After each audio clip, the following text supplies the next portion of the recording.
Olá, estudante! Eu sou o professor Pedro Bittencourt e começaremos agora nossos estudos de uma grande área da física, classicamente denominada de eletromagnetismo. Por se tratar de um campo muito vasto de conhecimento, costumamos dividir o estudo do eletromagnetismo em outras pequenas gavetinhas, por assim dizer, apenas para fins didáticos.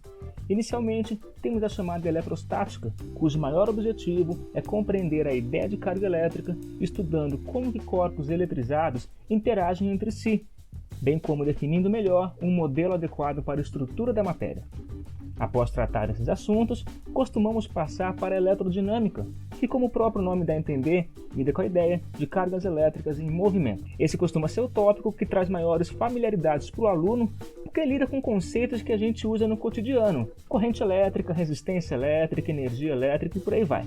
Continuando com nossa categorização, damos sequência aos estudos de magnetismo, conceituando força magnética, campo magnético, explicando o funcionamento de bússolas e por aí vai.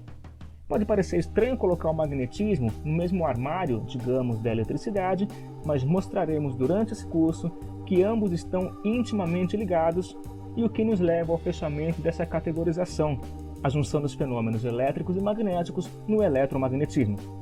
Dizendo assim, pode parecer simples, pode parecer que sempre soubemos disso ou que sempre aceitamos essas ideias.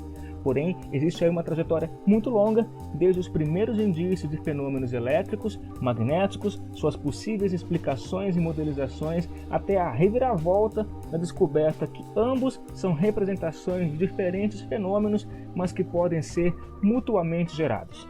Nessa primeira aula, daremos início ao estudo da eletrostática. Para facilitar os seus estudos, dividimos o vídeo em 4 partes. Na primeira parte, abordaremos brevemente o início do envolvimento humano com a eletricidade e uma evolução histórica desse conceito até a ideia de carga elétrica.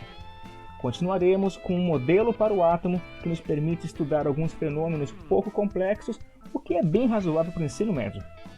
Discutiremos sobre eletrização de corpos, seus processos e medidas de cargas elétricas e encerraremos com um modelo matemático para medir força de interação entre cargas elétricas, a chamada Lei de Coulomb. Vamos nessa?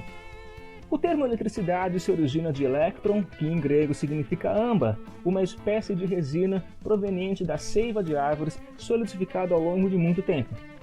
É um pouco complicado falar sobre registros históricos quando se trata de uma época tão distante, já que muita coisa se perde no meio do caminho, o que é uma pena, para dizer o mínimo. Segundo a tradição, Tales, da cidade de Mileto, uma cidade grega localizada a oeste da Turquia, teria sido o primeiro a observar, no século 6 a.C. da era cristã, que o âmbar, quando atritado com pedaços de lã, era capaz de atrair corpos leves, tais como penas de aves. Esse chamado efeito âmbar foi mencionado por Platão em sua obra Timeu, se referindo ao maravilhoso poder de atração do âmbar. Na concepção da época, o efeito se dava porque as substâncias possuíam uma espécie de alma que atrairia objetos inanimados. O âmbar, ao ser atritado, liberava algo chamado de humor, um líquido viscoso do qual os objetos possuíam necessidade. Somente nos séculos XVI e XVII começaram a ser feitos estudos de fato em eletricidade. Girolamo Cardano, por volta do ano de 1500, foi um dos primeiros a fazer uma separação entre fenômenos elétricos e fenômenos magnéticos. Foi Cardano quem estabeleceu primeiramente as diferenças entre propriedades do âmbar e do ímã.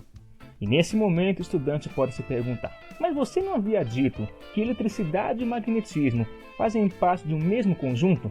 Essa separação foi então um equívoco? Na verdade não. Explicando de forma sucinta, acreditava-se que a atração do âmbar e a atração do ímã fossem semelhantes, ou seja, representassem o mesmo fenômeno. Isso não é verdade. O primeiro diz respeito a um princípio eletrostático, enquanto que o segundo se trata de um fenômeno magnético.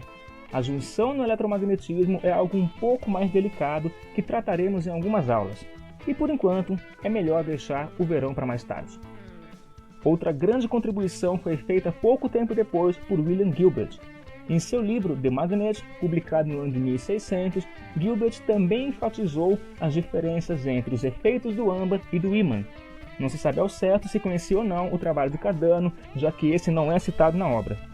Foi Gilbert quem cunhou o termo eletricidade, inspirado no nome que os gregos davam para o âmbar, electron. A eletricidade se referia, portanto, às substâncias que, como o âmbar, eram eletrizadas por atrito.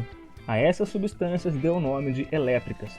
De acordo com Gilbert, ao serem atritadas, elas liberavam o effluvium, uma espécie de meio material que se expandia em todas as direções e agia sobre os corpos ao redor, atraindo-os.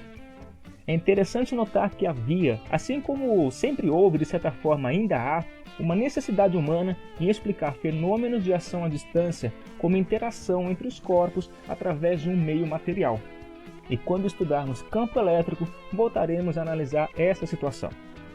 Em 1729, o físico inglês Stephen Gray descobriu ser possível a condução de eletricidade através de fios de linho e varas de bambu.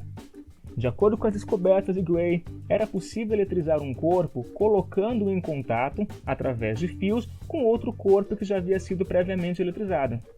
Na imagem, vemos uma gravura ilustrando um menino pendurado em fios de seda, mostrando a eletricidade passando por ele e pelos fios, atraindo pequenos pedaços de papel.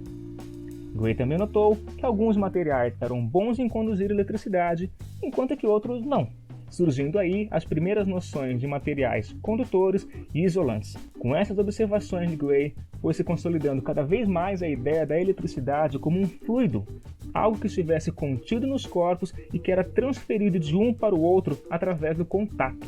O século XVIII assistiu com muita animação e efervescência o surgimento, por assim dizer, da eletricidade. Espetáculos para a grande burguesia, que combinavam experimentos elétricos com truques de mágica, eram bastante frequentes e atraíam uma boa parcela da população vanguardista da época. Na realidade, esse tipo de fascínio com o novo na ciência não é exclusivo do século XVIII. Em nosso tempo atual, os ditos shows de ciência continuam muito presentes. É notório, portanto, que sempre nos sentimos muito atraídos com a novidade, com o desconhecido, com o aparente absurdo que se revela diante de nossos olhos, facilmente confundindo uma evidência científica com um truque mágico de distração visual. No próximo vídeo, você vê a continuação dessa história.